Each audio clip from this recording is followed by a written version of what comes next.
You're tuned in to Holy Smokes, Cigars, Catholicism, and Conversation. Let my prayer arise in thy sight as incense. I'm your host, Dustin Quick. This is episode 130. A rocker and former pastor finds the Catholic Church with Sean McMahon. Guys, before we jump into tonight's episode, just a couple of things. Number one, I don't know what happened, but my cool little intro didn't play. So my apologies if you like that part of the show.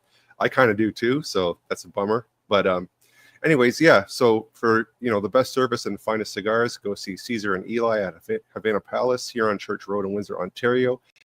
They treat all their customers like family. If you would be so kind as to go to facebook.com/Havana Palace, give that page a like. We would greatly appreciate that.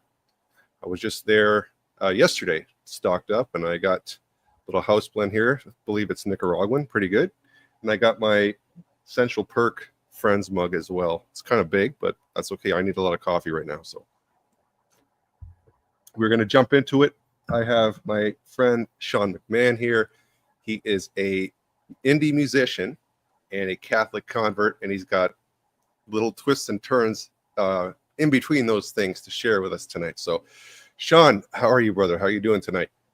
Thanks for having me, Dustin, and hello out there in TV land. It's a pleasure to be with you guys. Excellent. So, why don't you tell us a bit about your early years? Like, you had no faith formation. You were agnostic kind of growing up, right? You didn't have a religious environment in the home? Correct. Yeah. The closest we had were some friends we grew up with down the road who had an exorcism at their house at one point. So a lot of crucifixes showed up all of a sudden right around the time that we all went to see Jesus Christ Superstar, like live at UMass Amherst Mullins Center. So that all came together at the same time. It was right around Easter of whatever year. That was probably the closest I got to being catechized. I think I was 5 or 6 at the time. So why was the house in need of exorcism? Was that explained to you? No. But you're aware that it happened. I'm aware that it happened. Correct. So that was a memory that stuck with you. Mm-hmm. Okay. Well, you were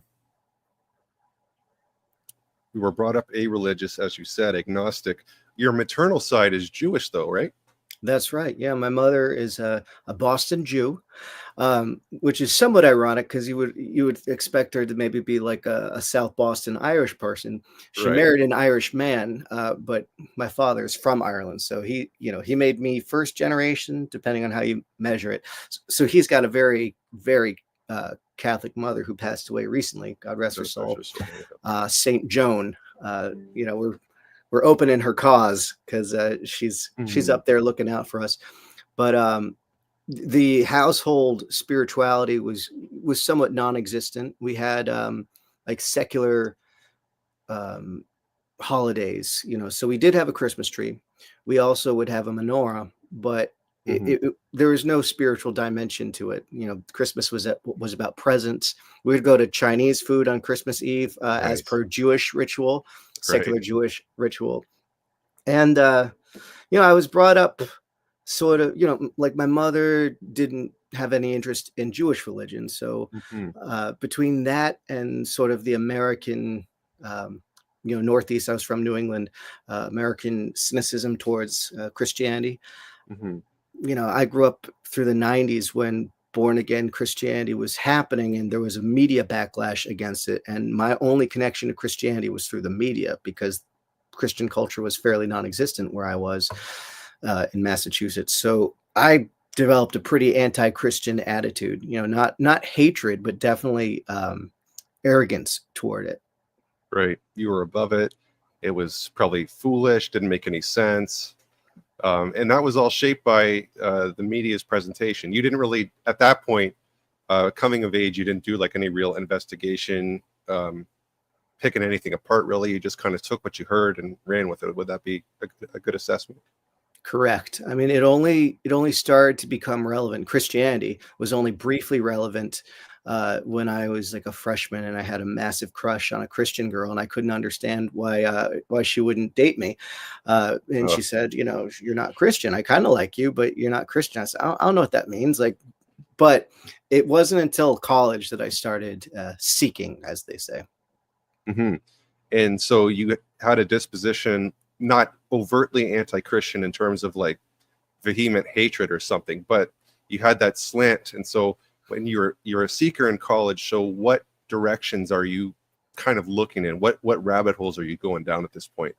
Anything but Christianity. And by the way, there's an irony there. I'm just remembering this now, because some of my first like divine feelings were while singing Latin masses in high school choir, including at all the great cathedrals in Italy. We did one of those high school choir tours, and we had these amazing experiences at San Marco and in Venice.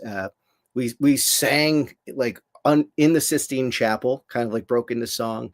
Wow. And I had all these very profound experiences, and even walked away from that experience feeling a call to write sacred music and wanting to write a mass, a Latin mass. But at the time, to me, the idea of writing a mass was kind of like a milestone of craft. I was like, oh, in order to be a great composer, I should write a mass, because that's all I really knew. I was still learning about music culture. So that's all to say, I went on that trip when I was a senior in high school, and this thing happened where I was really into the mass. And it was the first time I got to know what a mass was, because we sang during those masses there. Yeah. And very profound experience. But, I was not very fertile ground for the seeds to be planted. So it wasn't until my first year of college where I had the classic experience of like leaving home for the first time, getting super anxious, self-medicating, like marijuana, partying, drinking. And then inevitably my brain started going haywire, and coupled with my friends who we're all hippies and we're into consciousness studies and new age stuff. Right. I decided I really wanted to dive into esoteric studies and like get to the bottom of what consciousness is. And so I went to like the 22nd floor of the UMass Amherst Library for the spirituality section, and literally pulled out every possible book I could that seemed compelling. And every time I saw it going into the Christian section, I'd stop and I'd turn back. The other way. Yeah. Total avoidance. And I was open to the Jewish section because of my ethnicity. I had this sense that, maybe I should look into that, because wouldn't it be cool if I was chosen to be the Messiah? Like not wow. Really, but I had that sense of the election of the Jewish people. So I figured, well, it'd be pretty phenomenal if there was something there, because then that solves all my problems, Yeah, for sure. So I was willing to look into that. And so that, there's plenty of esoteric Jewish writings and whatnot. So that was my foundation. And also the Gospel of Judas had just been published, I think, that year. So actually very early on, the only Jesus adjacent stuff I was reading was actually the Nag Hammadi writings. So that was my intro to Jesus. Yeah. Wow. So yeah, let's back up a bit though. So your first exposure really to the faith, the Christian faith, definitely was in seed form. Like you said, at that time you weren't fertile ground, but I just find it hard to, it happened. I do find it hard to believe, and obviously it's providential, that you're doing Latin masses in Italy and you're a-religious, and you're just looking at it from the point of, wow, this is a great composition. I gotta master the craft and learn how to do this. But you don't have any religious affections at this point. Correct. So I could definitely see how the Holy Spirit was at work planting those seeds, giving you a sense and appreciation for the sacred, for the beautiful, the true and the good and all that. So that's really amazing that somebody would be in attendance at these masses and just be moved to want to create them. Like that's really incredible. And that's where you got your kind of love for music. Is that where it kind of started? My love of music? Mm-hmm. Well, I became a musician when I was about 13 years old. It happened because I was deep into Pokemon at the time, and I always wanted to be like a comic book artist or something. I was getting into like Japanese animation and all that stuff. And then by fluke, I saw this kid perform I think Iron Man by Black Sabbath at the school variety show. And I don't know why, it just like tickled my fancy and like there's something about it that I glommed onto. I just sort of understood what was going on. It occurred to me that I'd be able to do that myself. And the kind of providential thing that happened is I ran into that kid at the end of that day, and I said, I asked him something to the tune of, was it hard to do that? Is it hard to learn how to do that? Could I do it, basically? And he happened to be encouraging. He happened to say yes. And so that day I went home and asked my older brother Connor if I could borrow his electric guitar, and how do I make it go like, how do I get the rock sound? And I think I taught myself by ear the riff to a song by the Deftones called My Own Summer. It's like, it's a really like dissonant little thing. And now I look back, like if one of my kids picks up a guitar and picks up that riff by ear, I'm going to be like, okay, you got a calling, Yeah, definitely. So I picked it up. I picked up the guitar. I tried to sing in secret. I didn't want anyone to hear me. I'm from a big family. I was kind of the middle child, so I was a little cagey about it. Singing is like not the most masculine thing to a freshman or a middle school kid either. Right. So I was like, I don't want anyone to know that I'm doing this, but secretly I want to be a rock star. And then it was in high school that I had this like, it was almost like a little vision because of these masses that was planted of the vision of like the classic Catholic music minister, composer, choir meister guy, like the ideal of being Palestrina or like Guillaume de Machaut, or like just these musicians in residence, Middle Ages, etc., and the Renaissance area, where there's just these like very prodigious, incredibly talented men who have devoted their craft to a higher calling. And there's something about that leapt out at me, and like that fantasy, that reverie was very powerful after I had that Italy experience. But it still never occurred to me to become Christian, to actually put it into practice. Right. But don't ask me why. So you had all the elements except for faith. Everything was in the bag, ready to be mixed around, and you just didn't quite put the recipe together. But that faith wasn't going to come for quite some time either. Yeah. But at least it came. That's the important thing, right? You got there eventually. Yes, sir. So I'm really curious about the mystical Jewish writings. So I've dabbled in.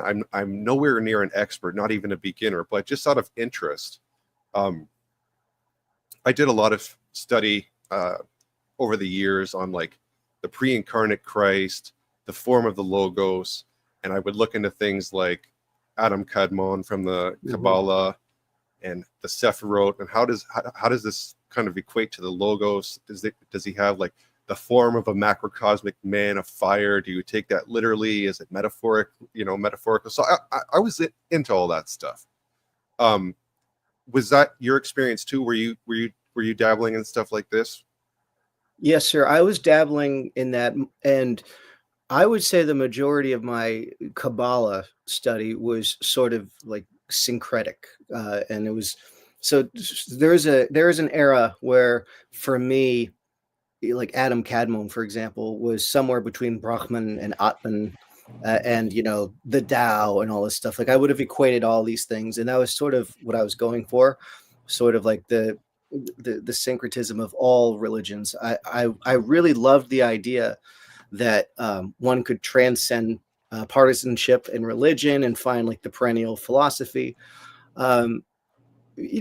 which I could say this carefully, but like as a Catholic, I kind of feel satisfied that actually, like I think a lot of early evangelization in the church did approach the nations that way in their religions and say like, hey, you inherited what you have in some way from Adam, or at least from the sons of Noah, and there is this inheritance that they pass down, and we're just here to kind of show you the fulfillment, So, that universality of Catholicism was very appealing to me because, of course, I'm getting ahead of myself, but my years in the evangelical church and like places like that, it doesn't have that universality, and it's a little less willing to engage with paganism, because Protestantism, by and large, never had to evangelize pagans.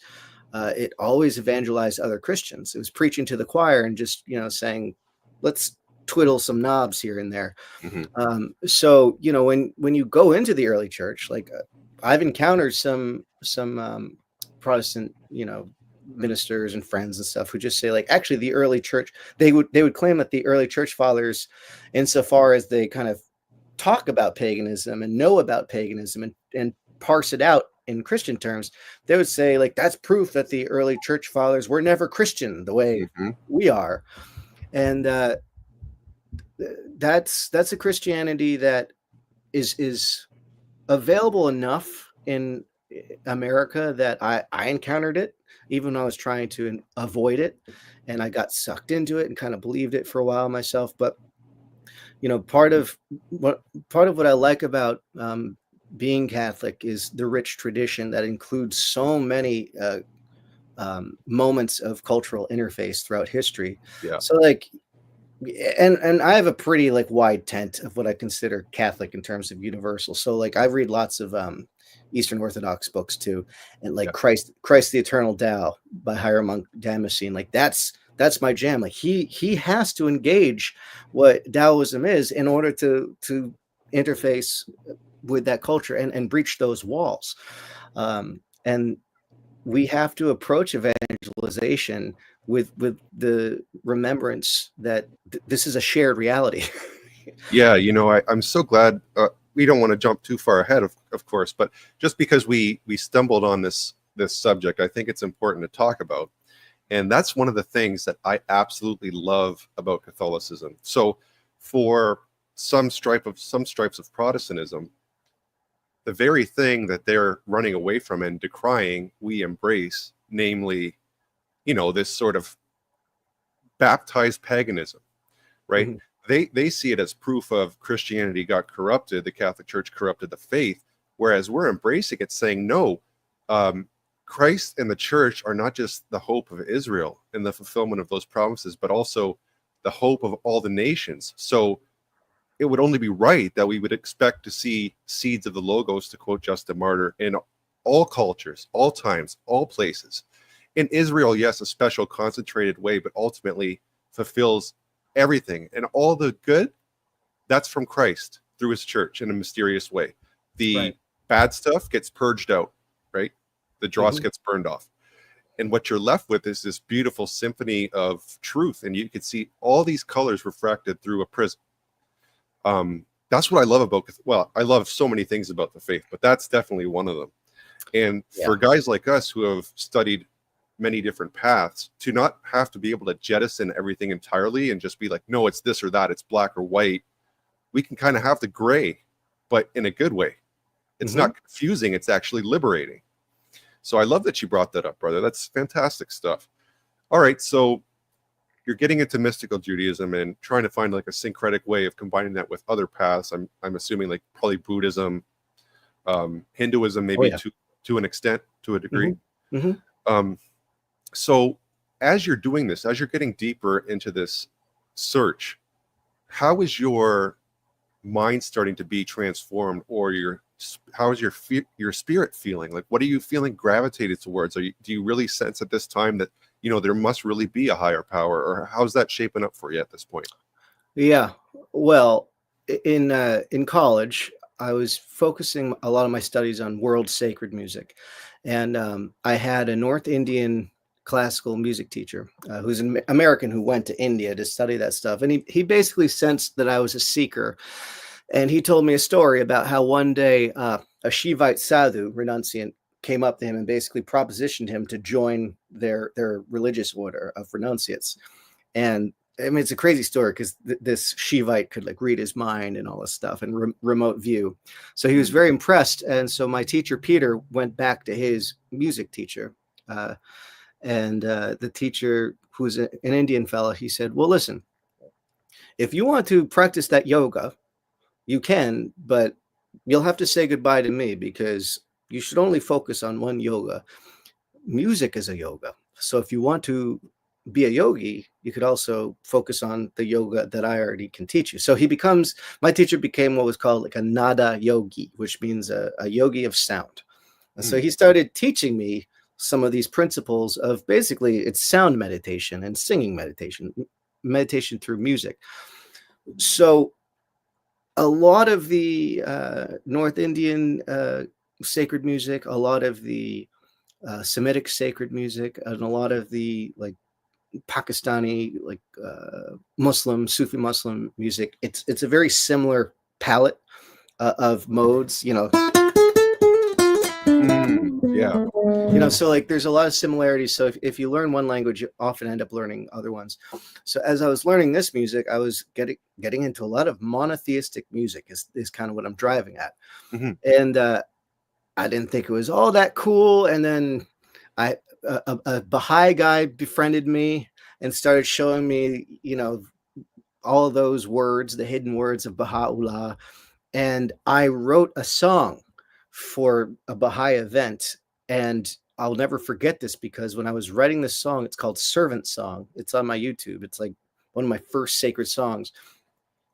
Don't ask me why. I wrote it in the first person of God. So it's God speaking.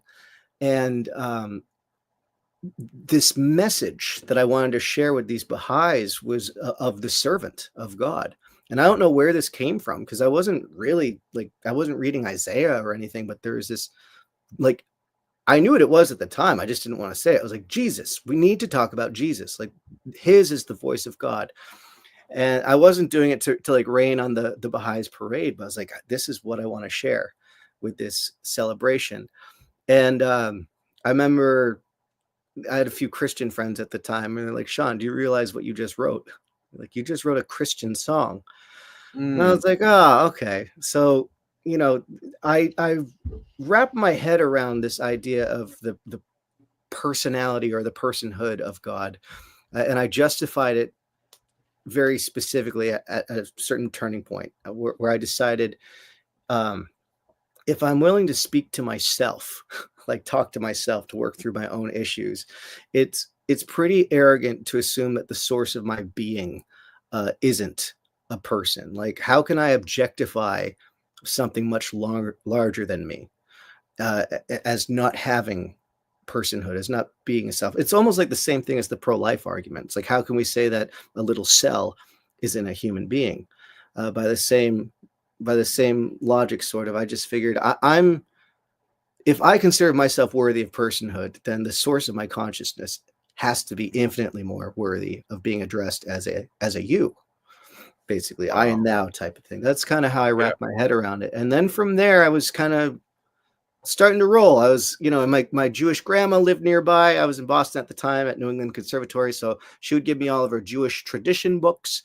I started reading the Old Testament. Things were happening, and it was reading the Old Testament, especially the prophets, especially Daniel, because there's time statements in Daniel. That's when I started to piece together like what the Messiah was supposed to look like. And then by the time I got to Daniel 9, I said, oh boy, like it says when he's going to come. And he did, right? And that was did. fulfilled. Yeah, and he did. That's kind of what settled it for me. Like, I didn't become Christian on the spot when I started wrestling with that, but knowing that my people's prophets said exactly when he was going to come, I felt like I'd been like lied to my whole life, or that this crucial information had been omitted. I'm like, what do you mean it said when he was going to come? And it, like, I'd been led to believe my whole life that Messiah was going to come in the future. Right. And I'd even heard, I'd heard somewhere, I picked up by that time that like Christians will use Daniel to talk about the second coming. So I always figured as a Jew, like, oh, well, when the Messiah comes, when our Jewish Messiah comes, like, it'll kind of coincide with the second coming of the Christians and the Imam. I kind of I had that syncretic view. Right. And then I actually saw the prophecy, and it's written 500 years before he comes, and it says he's going to come in 500 years. Like, it's bald. It's unambiguous. And I was just shocked. It really messed me up. So what I'm curious to know, Sean, is with your Jewish background, then did you consider? So you're not, like you said, you weren't a Christian on the spot. So how did you land on, whatever stripe you began in terms of, like, was it Lutheran or Anglican? Or you probably didn't start there, right? Probably loosely evangelical. It was always circumstantial. Like, so Hmm. one fine day I was praying with the Bible, and I was deep in the New Testament, and I was knowingly wrestling with Jesus and pretty much wanting to follow him, but like I always wanted to follow him, but I didn't want to be a Christian. I was embarrassed by that, very ashamed of it. Hmm. And one day I was reading scripture, and I just had this very powerful experience that no, I have to get over that, and I just have to follow him, and I have to be a Christian and tell people that and deal with how shameful I used to think that is. So what did I do? I was a millennial. I went to the computer and Googled like the closest church, and just called around. And I think the first person I got on the phone, that's where I went. So I ended up at an evangelical church plant, meaning they're planting a church. It was Yep. brand new, really nice guys. And I was a musician. So I didn't get hired. I wasn't paid, but I became the worship leader very quickly.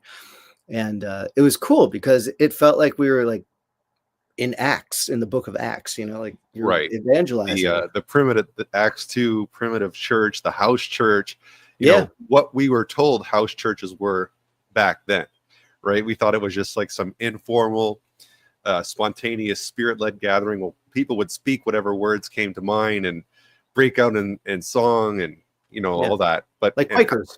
maybe have some coffee. I don't know. Whatever, Yeah, or beer. whatever the equivalent of coffee was back then in that region. Probably Right. wine, I would assume. But yeah, I can totally relate to that, brother. Totally. So what I'm wondering too is, with your Jewish background, did you ever gravitate towards Messianic Judaism at all?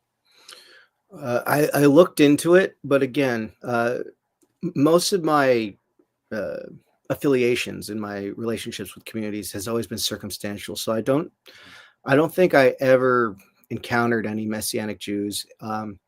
What happened with me, like I did pursue it. I wanted to connect the Jewish thing because I found out very quickly in that year of the evangelical church that there were things that weren't making sense to me. Like they talked about Jesus and particularly like biblical eschatology and prophetic fulfillments. They talked about those things in a way that contradicted what had led me to believe he was the Messiah, because they said that certain things haven't happened yet, which just kind of didn't make sense to me.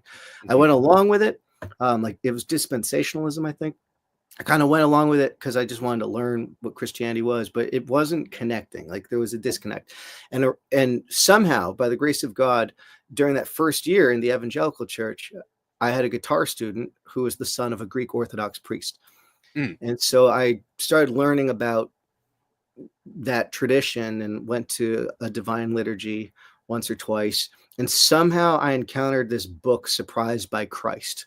I forget who it's by. It's by a fellow named Bernstein, I think. But it's Yeah. you know what I'm talking about? Yes. He was a priest.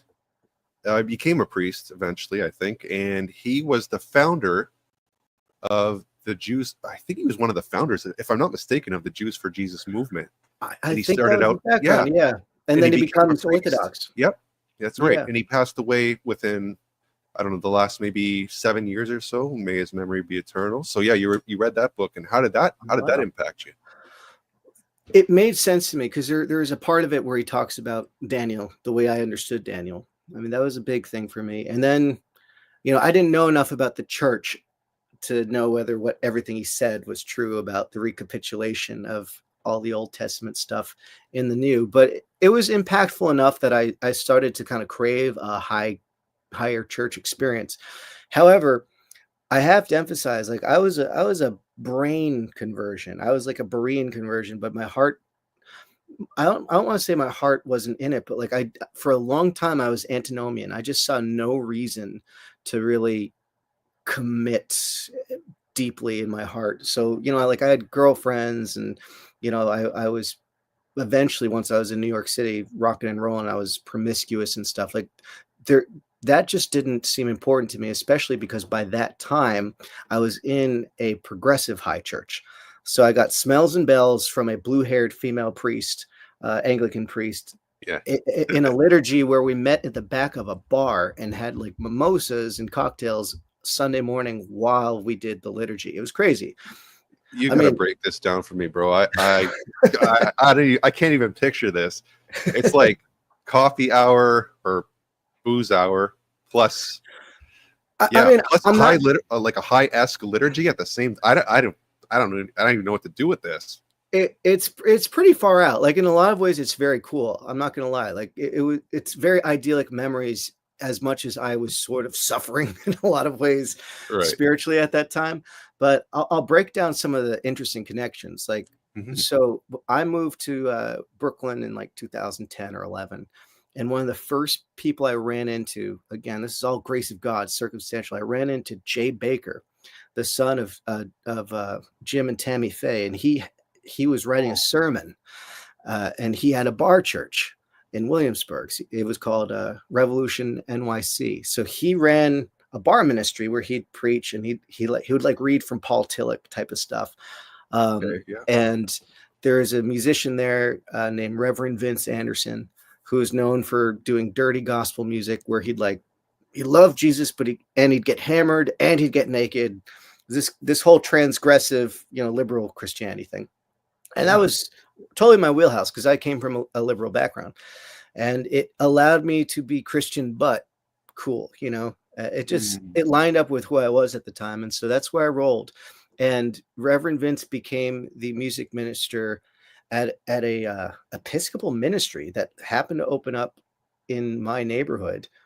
And it was a female priest with like blue hair. She was very cool, Curlin Richter. And they met in a bar, and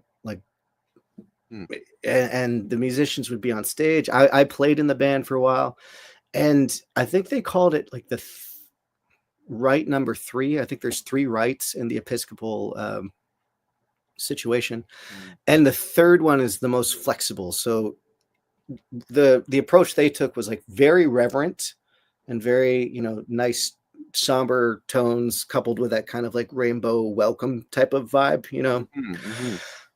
but it was never like, I've been to very progressive churches and it was never flamboyant or flambeau, as I like to say. It was very reverent in its way, but also it was irreverent insofar as like we'd meet at 11 a.m. and half of us were like drinking in the service.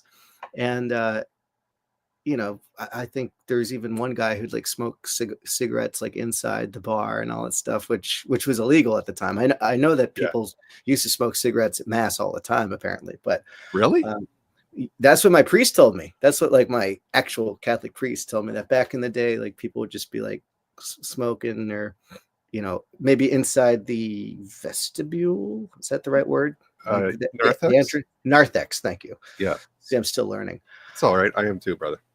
Yeah, so I know it sounds wacky. Like, dude, I've seen so much. Like, it's wacky, but it was what I needed, because if I hadn't been in communities like that, like I don't know if I would have stuck with the Jesus thing. It allowed me to continue being a stubborn person spiritually and not change.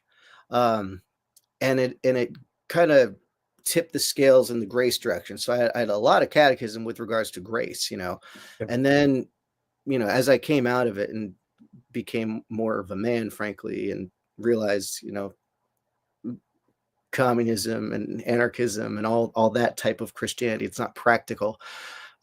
Then I started to learn about like what Paul really meant when he was talking about works of the law versus grace, and then realizing, James, in my interpretation, James, when he's talking about works versus faith, he's not talking about works of the law. He's just talking about works of mercy. So, like, conflating those is why people tend to ditch a holy lifestyle, for lack of a better term. But the New Testament does ditch works of the law per se, but it never ditches the works of mercy. That's what the whole thing is with Jesus. He says, if you live a life of mercy, you'll always fulfill the law. Right, right. So, Man, but I gotta say, like, this is the first time, okay, I heard about a bar church at 41 years old. So thank you. That's a first. I don't think I'll ever forget that after what you just told me. crazy. Super, super eclectic. But you know what? Like you said, if you hadn't gone there, ultimately you wouldn't be where you're at today. And I Right. could say the same thing about myself. Not to derail the discussion at all, but it's just like we get involved in the weirdest stuff, right? And we never think it's going to end here at this endpoint. Like I was deep in the Nation of Islam and the Five Percenters, and That's right. Yeah. being from New York, I don't know if you had any kind of run-ins with those guys, but my guess is probably not too much. But it just shows you God could bring you through the weirdest stages, but as long as you get where He wants you, it's the golden thread. It's perfect providence, and you could never have drawn that up yourself in a million years. It's really amazing. So eventually, you become a Baptist pastor. Is that right? Yep. So how do you go from bar church to Baptist number one and pastor number two? How does that work out? Could not have become a pastor if it weren't for Bar Church, but I'll tell you why. When I moved to Martha's Vineyard, I did it for love. I met my wife here at Martha's Vineyard, and we went right to it. We just had this amazing story where we were both Rolling Stones when we met, but we just kind of locked in, and we're like, let's just do it. Let's like have kids, you know. Mhm. Of So we had our first kid out of wedlock, but like we fully intended to be straight and narrow when we met. So that's kind of how we did it. course. And so along those lines, I wanted to do ministry, and I'm kind of an entrepreneur at heart. When you're an indie musician, you have to be. So the first thing I want to do is like, I want to do what Reverend Vince did, which was a bar ministry. He had every Monday, to this day, he still has every Monday night at Union Pool in Brooklyn. He does his dirty gospel thing for like 2 or 3 hours and drinks whiskey all night, and, you know, like sings Jesus music, and like hundreds of people go every Monday in Wow. Brooklyn. And I loved it. And that saved my soul, like many nights, many dark nights in Brooklyn. So I decided I want to do that. I want to do that on the vineyard. And I did my own version of it called the Holy Rock and Roll Revival. And that sort of established me as a spiritual figure in the community. And I would minister, you know, this eclectic Christian message. And people were always like, who is this weird guy doing this Jesus thing? You know, I was a bona fide Jesus freak, like emphasis on freak. But again, I was also trying to walk the straight and narrow. So I was trying to hone in on something. And I honed in on the Baptist ministry way up island in a place called Aquina. And it was traditionally the Native American church. It's the longest running Native American founded church in the country, in the United States of America. And it just so happens that my wife's family, the Mayhews, were the congregational missionaries who came here and settled the island. And it's one of the rare peaceful stories of conversion. The praying Indians of Martha's Vineyard basically were converted amongst themselves. And the first praying Indian was a friend of my wife's ancestor. And it just arose from conversations like Thomas Mayhew and this man named Hayakumes were just friendly and very curious about each other's faith. And Hayakumes became a believer, and there were miracles and all sorts of stuff. And the tribe basically converted because of Hayakumes, and very slowly at that. And no one ever fought, and they were neutral in King Philip's War, etc. So anyway, as you can imagine, this connection to my wife's family was sort of meaningful. So I kind of found my home in this Baptist church. And the pastor, Reverend Leo Christian, was a former Catholic, actually, who became a Baptist preacher. And he was very supportive of my call to ministry. So he kind of put me in the track. And then in 2020, he was planning on leaving. And this is how I know it was providential, because he actually didn't end up leaving the island. But during that like 2 or 3 month period where he resigned, they the congregation called me to the pulpit. Oh, okay. And I started ministering there in September of 2020, which was during the pandemic. Right. So I was supposed to do it online, but we didn't do that. We did it in person. If you can believe it, in Massachusetts, like the pandemic had a lot of churches in Massachusetts still weren't meeting through like 2021. Yep. So if you can believe it, in September 2020, we were one of the only churches meeting. In fact, I think we were the only church meeting. Wow. So that's how it happened. They called me. I started preaching there in September, and we couldn't get in touch with the Associated American Baptist Church of the USA group. There's no hierarchy, but it's kind of like a partnership. It's the Northern Baptist. We couldn't like meet with them because it was the pandemic. So I couldn't go through all the normal tracks and get an ordination from the elders. But in the Baptist tradition, you don't need ordination by elders. It can be congregational because they interpret, I think it's Acts 13. Acts 13, is that when Paul and Barnabas are set aside? I believe so, yeah. They interpret that to be a lay-led ordination, right? Because it says there were only prophets and teachers there. It doesn't say that there were presbyters or, Right. So that's how I got ordained. I was ordained by my literal elders because I was the youngest person in the congregation. I was ordained by the church, and I loved it. I mean, I love preaching. I loved the Bible study. I loved the structure it gave my life.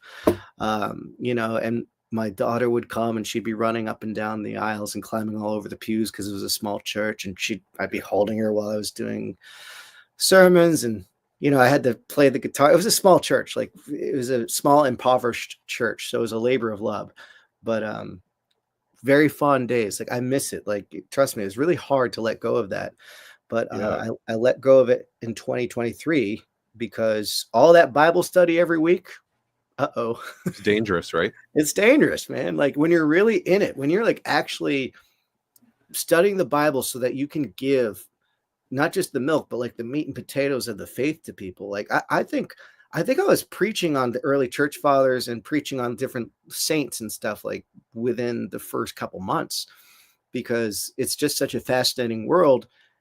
And it's also just such a great reference for biblical hermeneutic. It's like, well, how should I teach this to people who really need to learn? I don't want to mess it up, Yeah. So it was partly prudence, where I just wanted to appeal to church history and like, what did the church do? So one of my first sermons, for instance, I looked at the story of Saint Denis, because he, so far as I read, was the first bishop to shepherd the church through a pandemic, through a plague. Oh, okay. So I was very inspired because, his generation, I think they were in Rome or something. Sorry, I don't remember anymore, but they were told to close the church, to stop meeting. And he's like, nope, we're going to do it anyway. And I said, ding, ding, ding. That's what we're going to do too. Okay. So, that's where my head was at. And then 2023, I was watching so much Pints with Aquinas and all that stuff. Like I was starting to feel duplicitous. Like I didn't think it was going to be necessary to become Catholic, but I was starting to realize I was teaching stuff that I wasn't really supposed to teach based on an agreement that I eventually signed with ABC USA. Like I'm not supposed to teach that, I wasn't supposed to teach like pedobaptism, but I was like, actually it's kind of like circumcision. It should happen early on. And, and I was talking about the Eucharist, like as a sacrament, real presence, it honestly, I now know that plenty of Baptists believe in all that stuff. There are, Baptists who believe in infant baptism. There are Baptists who believe in real presence. Yeah. In fact, I was put onto that by, well, I guess Dr. Gavin Ortland did a video and he talked about that. And he said, like that's maybe, I don't know if you say the historic position of Baptists. Is that a stretch or is that accurate? Like that shocked me. That I couldn't speak to conclusively. All I know is that, a lot of the Baptists were coming out of Lutheranism, and Luther was fine with that. I mean, like if you think about it, Luther didn't change too much. Like Right. some of the polemicists might kick my ass for that, but he didn't change too much. And I was waving this book because I bought every book that Gavin Ortland mentioned in that podcast about, I think it was like ecumenical Eucharist video. Okay. And it's a fantastic book, and there's so much beautiful stuff. But yeah, plenty of Baptists believe in the real presence. And the other thing that I learned when I was going through the classes with ABC USA is that Baptist polity is such that like you can organize your church however you want. It's a free church. Mm-hmm. You don't answer to anyone, and therefore there is no hierarchical oversight of doctrine. And they believe in what's called Bible freedom, which means you can interpret the Bible however you want. Right. Oh, So man. of course you can believe, you can, like in another world, like you can be a Catholic Baptist, basically. Like you can run your show like it's a Catholic church. I mean, there's so many, as the meme goes, you can just do things. If Wow. there's Yeah. no oversight in the Northern Baptist Church anyway. Like Southern Baptist Convention, very different. Very different, right? Yeah. Yep. I didn't even know there was a Northern Baptist convention. So Yeah. I only hear with the Southern Baptists all the time. Man, this is just so fascinating to me. So when you're teaching on, like, let's say the Eucharist, how are people receiving like the real presence idea? How are people reacting to this? What do your services look like? If you have this high view of the Eucharist, are you venerating the elements, or what's going on here? No, because I kind of had a little trepidation about that. So like I daydreamed about whether we could like get an iconostasis and all that stuff. I thought about that, and maybe in another timeline that's what we would have done. But I kept the liturgical structure, which was kind of like the same rubric, reformed rubric, which is based on all the old stuff. So we do like the confession and all that stuff, and but we did. I would extemporize like all the prayers and all the Eucharistic stuff, but I was quite partial to approaching the blessing of the bread and wine. Like my rubric for that was the Didache. So I talked about the bread scattered on the hills and all that stuff. And the reason I mentioned that is because, interestingly enough, it doesn't, if I recall correctly, it doesn't say anything like body. No, blood. it doesn't. So doesn't. There's no invocation or anything like that. Yeah, it was essentially like, for me, it was a crypto-Catholic gesture. Like in my heart of hearts, I was praying for real presence and also praying that like God didn't strike me down. If committing idolatry, yeah. And I have a fairly like, I like to think that God can be affable with people like me, like in that situation where he's like, yeah, you don't totally get it, but when you get it, you'll do it differently, Yeah. But yeah, like I wanted the reverence there, but I also have to emphasize, man, it was a small church and a lot of the folks were older. They were hard of hearing. And frankly, like not as an insult to them, but it was too much for what was called for, like they appreciated the learning. And we got some new people coming to the church who said they really liked how I would teach about church history. And I was always getting, the feedback of, oh, I didn't know that. I've never heard that. Oh, like I didn't know that about this. So that was nice, but it wasn't like it was like I say this with love for that community, like, because I just wanted to minister to the people. Like those were people who wanted to go to church every Sunday, but it wasn't necessarily a movement, like, and also they were my elders, and it was almost, it would have been silly for a young man to disciple elders. These were people who were really established in the faith. So as a missionary activity, it was pretty stagnant, like the surrounding town was very hostile towards the Christian faith for various reasons. Like there's a lot of trouble, a lot of dysfunction there. So, I don't know. I'm happy to blame myself in a lot of ways for all that. But all I'm getting at is when you ask how people responded to some of this teaching, I think, frankly, to put it bluntly, it went over a lot of people's heads, Yeah. and occasionally people would say, like, "You sound pretty Catholic," you know? Oh yeah, you get that remark. Yeah. Yeah, yeah. So, that's it did cause me to question my vocation plenty because, when you're pastoring a very small church, et cetera, and it's hard, and you're you're dealing with a metric of quantity. Like, I found that the Catholic Church was the first time that discipleship or like church success seemed to be measured by quality Uh-huh. of catechesis rather than like quantity of. Numbers. Yeah. Yeah. So there's a lot to be said for that. It's nice to be there. I miss preaching dearly, and I miss having that certainty of vocation. Um, but also, I mean, I can't say that something amazing didn't happen when we came into the Catholic Church. Like, something changed. Like, my entire family changed. And I don't want to be so presumptuous to say that like we became a holy family. It's not like we became perfect, but our Sure. hearts changed, and like grace from without flooded our lives, and that's undeniable. So I always bear that in the back of my mind whenever I hear like ecumenical conversations go down, because I'm very ecumenical, but I also cannot help but advocate for Catholicism because just something happened that didn't happen anywhere else. It's Yeah, I totally get it, brother. I totally get it. And like we were talking about earlier, the whole uh, ethos with Catholicism is not necessarily black or white, this or that, but it's degrees of truth. So naturally, we should be inclined to be more ecumenical in the Orthodox sense, not alienate people or Mhm. not shut people out. So I totally get that. Excuse me. So how did you like?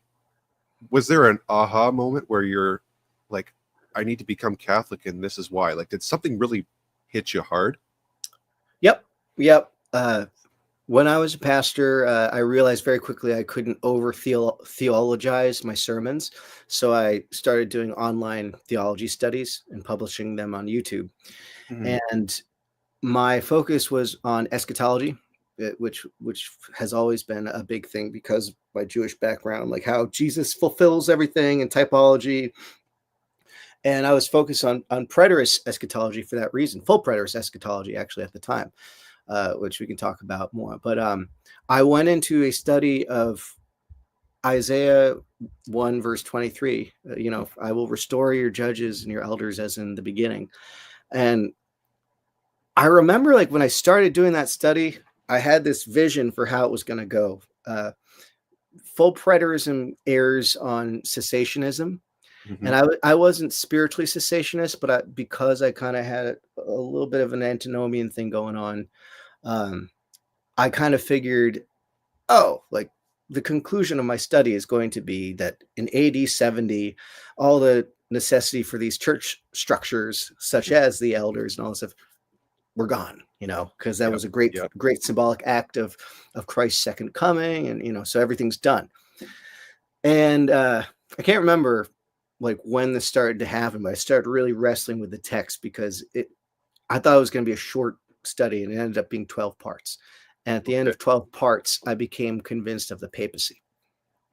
Okay. So how did that happen? How the heck did that happen? And as you're getting into this material and you start becoming convinced,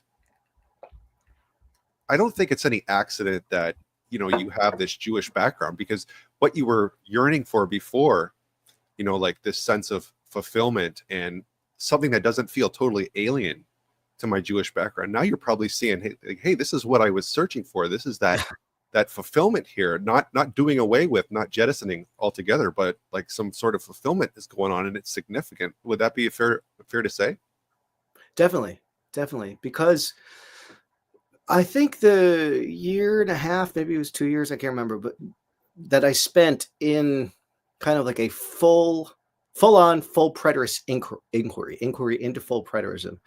Um, there's this very seductive idea that if Jesus came again, according to this hermeneutic, Uh-huh. and fulfilled all these types, then basically that free church interpretation is correct, which is we don't need anything. We can be Puritan, we can be Quaker, so to speak. Everything is inward, Cartesian. Like it's all. In Yes. fact, it's quite dualistic. I hesitate to call it Gnostic because I have a different take on Gnosticism, but it's Cartesian and highly dualistic. And I was sort of there for a little while, but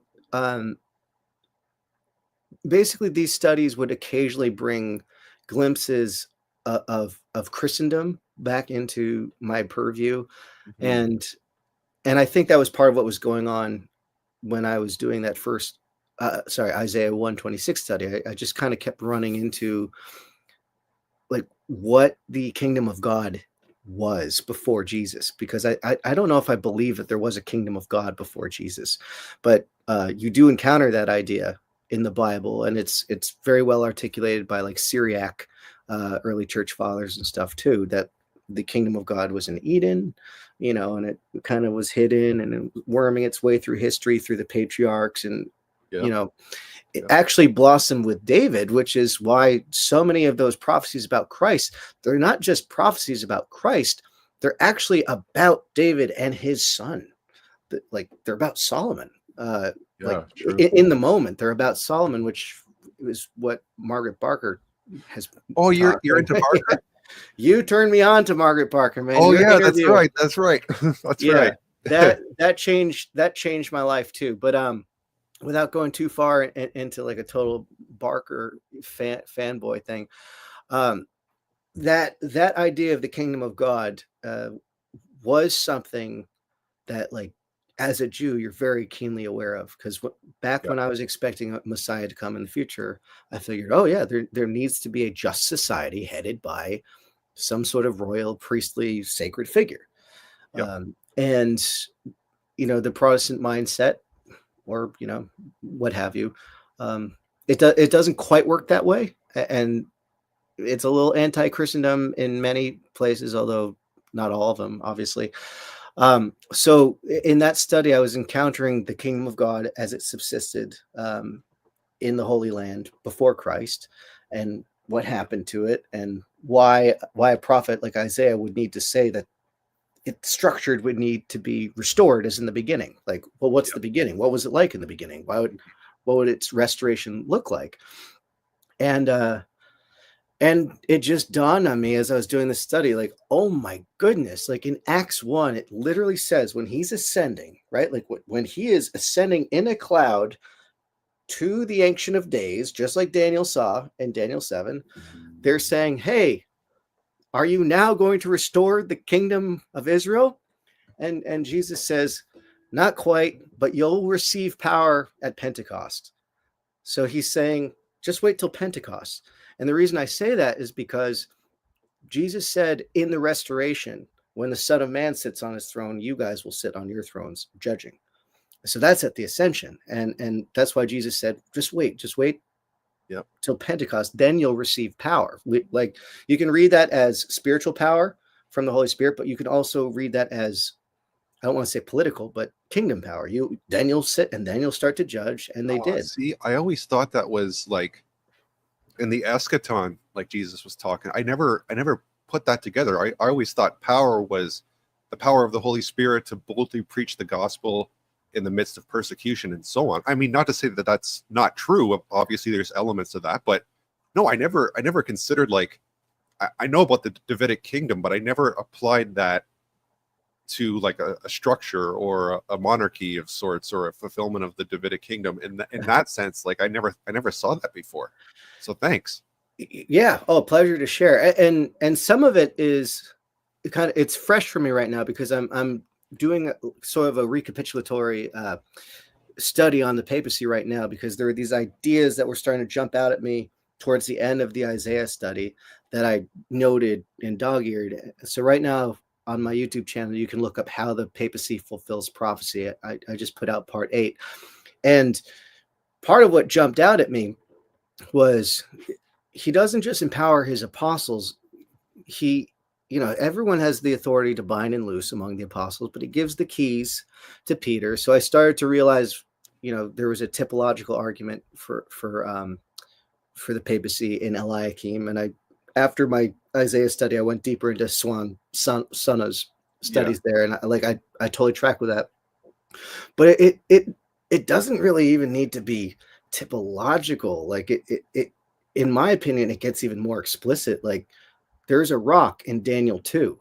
It's cut out of the mountain. The mountain is the church, and it's not cut out by human hands. And Jesus didn't do his hands to do it. He used his word, and there's so much going on there. But the one that Jesus by his own word called rock is the one who opened up the ministry to the Gentiles. And that is how Christ became the king of the nations in that time. I mean, like Peter's the leader. And there's so many ways that typology established there gets played out in the church. Yeah. But the implications, like on the ground in the first century, to see Peter at work would have been very astounding, because I think he earned the name Vicar of Christ, like very much so, because Jesus is the rock. Like everyone agrees, that's the primary fulfillment. Of course. But people forget, like the priesthood of all believers, like this is his gift to us. He can give and take as he pleases.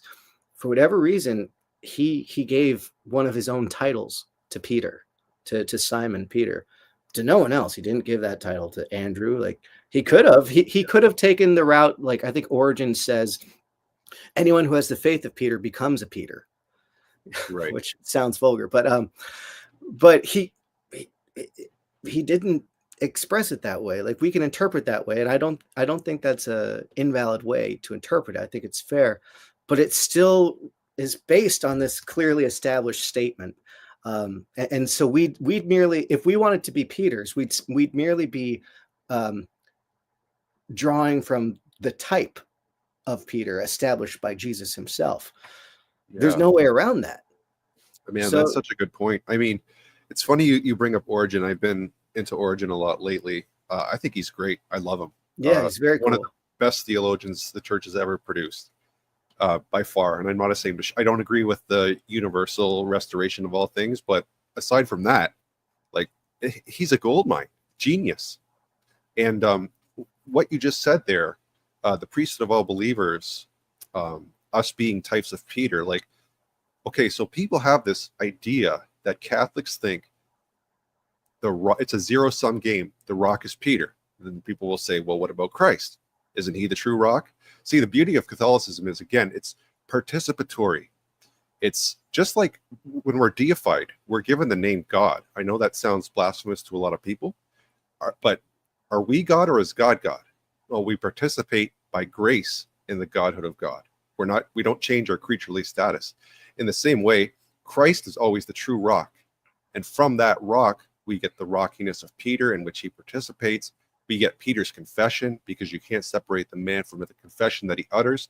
And the people of God are also living stones built into a holy temple in the Lord. So who's the rock? Is it Peter? Is it his confession? Is it Christ? Is it, whatever? The Catholic answer is yes. Not this or that. It's yes. Right. Yeah. And we just incorporate everything. And I wish people would read the Catechism, even, because the Catechism says the rock is Peter's confession. Right. I mean, this stuff it's wild, man, how this just all comes together. And so you're getting into the papacy, you're seeing that fulfillment, you're seeing the Davidic kingdom.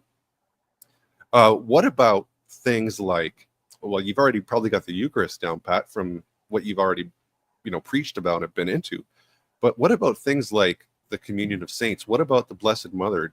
Did you have any stumbling blocks in these areas, or? No, I mean, it's funny. My stumbling blocks were more around the second coming, because my reading of prophecy as a Jew, starting to embrace Christ, reads almost all of those prophecies as fulfilled in the first Advent, or at least the immediate history following it, or even some of the peripheral figures thereof, like Peter, or like John the Baptist fulfilling Malachi's Elijah, right? Yep. Because I'm going to digress for a second, and then I'll get back to Mary and the communion of saints. But Somewhere along the lines, I learned in one of the churches I was attending that Elijah has to come again before Jesus comes again. Right. And then in the Bible, Jesus says, but Elijah has come. If you'll receive it, it was John the Baptist. Mm-hmm. So this is actually something I wrote to the St. Paul Center for Biblical Theology about not too long ago. I said, where does this idea come from of the recapitulation of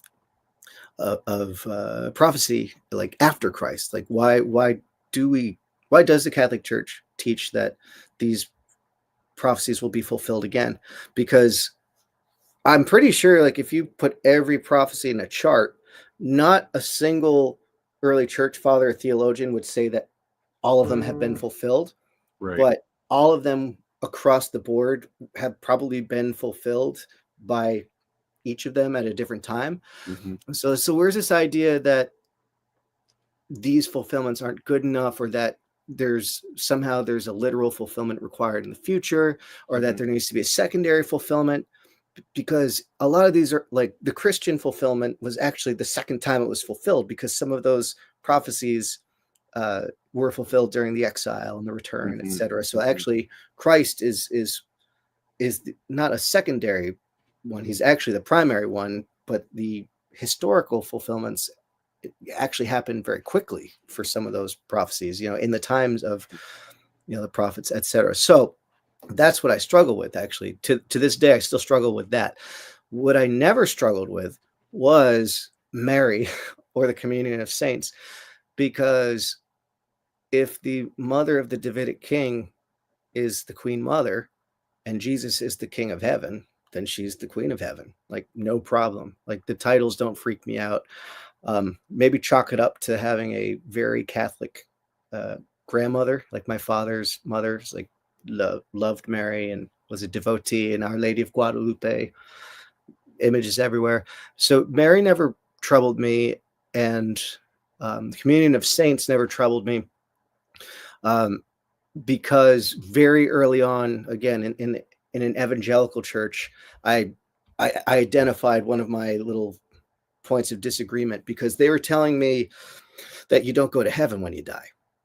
So actually, that's a myth. You go into soul sleep, and then at the resurrection, then that will happen. And I don't remember why, like, what research I did or where this came from, but I kind of discerned my way out of that pretty quickly, and like, oh no, they're alive. Like, everyone's alive. And Jesus says it so much. He said, if you believe and live in me, then you never die. Paul talks about the gospel as,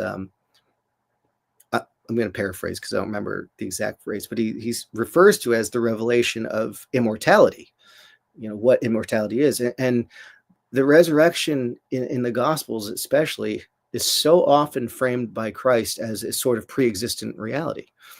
That's how he stumped and schooled the Sadducees who didn't believe in it. He said, well, what about the Lord in the bush saying, I am the God of Abraham, Isaac, and Jacob? He's not the God of the dead, but of the living. So he's implying very strongly that they were already alive. And it's almost like he's saying they never died, but they're asking him about the resurrection. So he's clearly talking about the resurrection. And that's sort of how Jesus answers Martha in the Gospel of John as well. He says, you're thinking about this wrong. She says, I know he'll rise again at the end, of all things. And he says, no, I'm the resurrection. Like, you don't historicize this. I'm here. I'm it, So communion of saints doesn't bother me, because it also, by the way, that's very compatible, going back to the pagan stuff. It's very compatible with the idea that this is all, a thought of God. This is all in the mind of God. So of course, everything he's ever thought, like, coexists and is reconciled together. Christ happens to be the historic proof of that. God said, you don't have to guess about this. I will show you why, these worlds of death and immortality are reconciled, and how you can access immortality through a person. You'll understand him because he gets you and you'll get him. He gets us. He does, man. It's just funny you bring this stuff up, like, the thought of God. And right now I'm getting into well, I've been into it for a while, but just like I have a renewed interest in things like, well, broadly speaking, classical theism, the divine attributes, divine simplicity, and all that. And I've been listening to a podcast called Classical Theism. It's with John DeRosa. It's fantastic. Never heard of it. Oh, dude, you got to check it out. It is amazing. It's got all the top theologians, scholars, and apologists as well. Not to knock apologetics, but this one gentleman in particular, this theologian Ryan Hurd. Guys like this, you got to check him out. He's a Thomist, but he's Protestant. He teaches at the Davenant Institute, and he's got these courses that he's set up. Basically introducing the thought of Thomas and how to rightly understand God. It's just like amazing stuff. And creation not being this temporal sequence of events, but the one eternal act and thought of God, and God is pure being and consciousness. I don't know if you've ever read David Bentley Hart. Got this once, but I don't remember the book. Okay. Just while we're on the subject, if you can get a copy of this, it's pretty easy to get. It's called Being, Consciousness, Bliss. I think it came out in 2018. Fantastic book. If you want to understand the traditional doctrine of God, but not just in terms of like heady, dry stuff like that. I mean, it brings it to life. Like when you understand God as ultimate reality and how everything's connected, there's a certain point where the theologizing stops, and you're just in awe, and all you could do is remain silent, because God is the only one who truly is, and you can't escape that. You can't escape, because you're existing in existence, and He is existence. So and when that hits you, like, I had a really Superman type of view of God before. Admittedly, I didn't really understand, divine nature as such. I kind of saw God as like responding to your prayers here and now, changing from happy to sad or angry to, wrathful, and, coming down from the clouds, shrinking into this theophany, and, changing His substance. And that's the kind of view I had of God. But now it's so grand, and it's so all-encompassing, and I'm just tasting for the first time after 10 years of being Catholic, like how deep this actually is. Like, it's just it's flabbergasting, man. I don't even know how to put it into words. But yeah, I'm going to have Ryan Hurd on shortly to talk about the nature of God. Not to get too far into the weeds, but we're going to talk about some of this stuff. And I have, you may have heard of him, Sean, John Bergsma, Dr. John Bergsma. He's going to be on my program on Thursday talking about his recent book, Jesus and the Jubilee. So more of that Jewish roots fulfillment type stuff. So that's going to be really fun. Cool. So you came into the church 2023.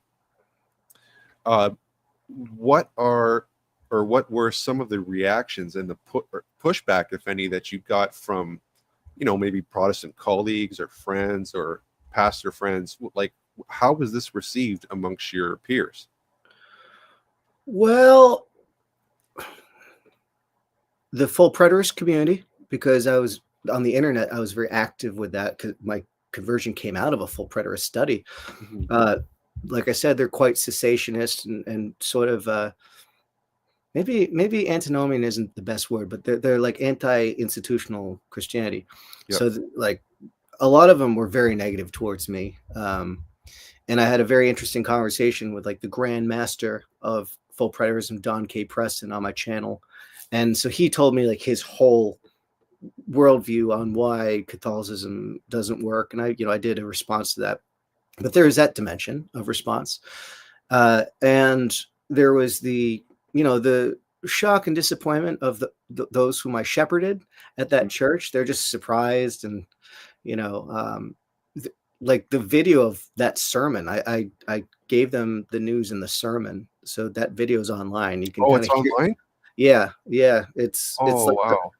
Yeah, so you can hear a woman gasp in there. I think there are like 7 people. I mean, when I say it's a small church, it's a small church. It can only fit like 40 people. It's like an old school chapel, and when I started pastoring there were like 10 people going, and then the pandemic happened. There were like 5. It's small. So it's more like a little club. So it was very intimate is the point, like to have to remove myself from this formal position when actually it's really the reality was I just felt closely bonded to these like 10 people. Right. Yeah. That was kind of sad. And the fellow who took over from me, his name's Mike Gilman. He's actually a great author with a book called The Christmas Rabbit. It's hilarious. But he was the clerk. He took over from me, and he basically said like he suggested like, what if this could have worked? What if you could have been a Catholic and still be a pastor here? Because at the end of the day, all we really did there is I just preached, right? Mm-hmm. And he said this. I don't want to get ahead of myself, but like within a couple weeks of stepping down, I got offered a job leading music ministry at another community church down the road. And my priest gave me permission. He said, all you have to do basically is don't take their communion, and, don't get too sucked in doctrinally, like basically like protect yourself and stay Catholic mentally, Yes, absolutely. I have Yeah. a friend who's actually in music ministry. And she had the exact same scenario. Like, we went to the same Protestant church together. She was the worship leader. And, I came into the church first, and she came thereafter, which is awesome. And she was like, okay, well, I have a job to do. I need an income. I need to keep my income. She obviously felt a calling to this type of ministry, music ministry. So the priest that, our priest, or I don't know if he's still, I can't remember if he's still there because we have so many. But he basically drew up an agreement with this other Protestant church saying, okay, if person X is going to do music ministry for you, or whatever it was at the time, these are the stipulations, these are the ground rules, these are the boundaries you don't cross. So that enabled her to keep doing what she was doing, but she's so grounded in her faith that it's not a problem. It's really cool to see that. So I'm glad that you brought that up. Yeah. I mean, there's funny little ethical things in there and funny ideas too. Like the idea, like when I stepped down, I basically said, I've come to this point where I know I have to become Catholic. Like I know I have to enter the church and I have to be able to access Christ in the Eucharist. That said, that will happen at Easter Vigil, and I don't want to leave you pastorless. So I'm giving you, I think it was 5 weeks of notice. It's like, here's my intention. Here's where I'm at. And basically, again, it's funny because there's technically no hierarchy in the Baptist churches, but there's another couple Baptist preachers in the area, one of whom was my mentor, and the guy who had stepped down, but then he never left. So he was the guy who used to pastor there, and he was a former Catholic. And I don't know like what the conversation was, but they basically suggested like it's probably not good now that we know he's Catholic for him to shepherd this flock anymore. We got to stick to the Baptist basics. What's interesting is that, like I said, after a couple of weeks, I talked to the new pastor. Like again, he's the former clerk, and he was just like, we could have done that differently. You probably could have stuck around for those weeks, and I was like, yeah. At this point, I know that my priest doesn't even mind when I substitute preach at the church where I do music ministry. Right. So I preach sometimes too. And it's, I don't know how to conceive of it. I mean, I don't know the canon law or what it's called. I want to say it's compartmentalized, but it's essentially like my priest said, well, you got to work and you're a musician. So there you're doing music and it's work and it's good because it's Jesus related. And, and I asked if it was okay if I preach sometimes. He said, yeah, I mean, don't change your message. Just like preach what you would preach like at a Catholic church or Catholic event. And I do, like I say what I would say in any other situation. It's very, very interesting. That whole thing to me is interesting because I bet you 100 or 200 years ago, this would have been impossible, frankly.